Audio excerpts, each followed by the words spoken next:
As a result of policies set by the Executive, Northern Ireland has the most attractive business rates in the United Kingdom.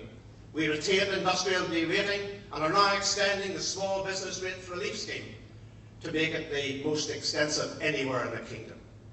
We also have a more generous free travel policy than anywhere in Great Britain. And Executive Ministers have mounted the most ambitious campaigns ever to attract investment from abroad.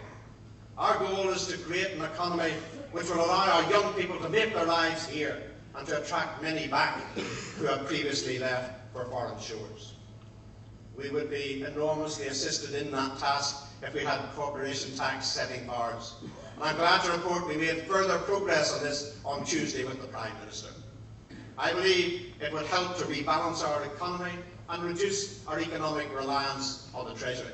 Just remember that before the Troubles began, over 90% of all expenditure by the Northern Ireland Government was met by money raised here. And that should be our goal again. No longer reliant on the central exchequer, but an engine of economic prosperity and for our own right. And while our existing economic levers are limited, we have still been able to make a difference. Earlier this year, the Assembly agreed our 10-year economic strategy. And earlier this month, the Executive agreed a short-term economic stimulus plan.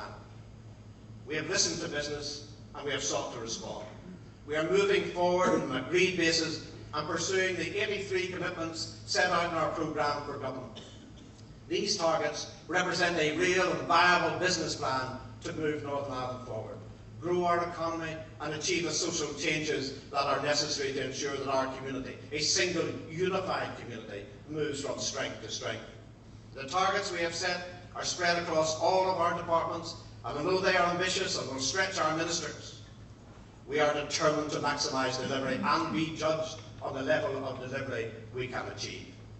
In spite of the downturn, we are on course to meet our PFD commitment against the key economic target of supporting the promotion of over 25,000 new jobs. Despite the economic challenges, the Executive is starting to change the face of the Northern Ireland economy. We have gone across the globe bringing back foreign direct investment and opening new markets to our local businesses. None of this would have been possible without the peace and prosperity that has been achieved. Today, Belfast is gaining an impressive reputation as an IT hub and key financial trading centre, hosting not just the New York Stock Exchange, but the Chicago Mercantile Exchange as well. Belfast is now among the world's top 10 cities for financial technology investments, ahead of Dublin, Glasgow, Toronto, and even Bangalore. Outside of London, Belfast is now the UK's most attractive city for foreign direct investment. And not only did we attract HBO to come here to film their most successful television series ever, but we invested in the future by contributing to the building of a second film studio. And such is our confidence in this sector that we are currently in negotiations to build a third studio as well. This year, Titanic Belfast opened its doors, 100 years after the ship's first and final journey.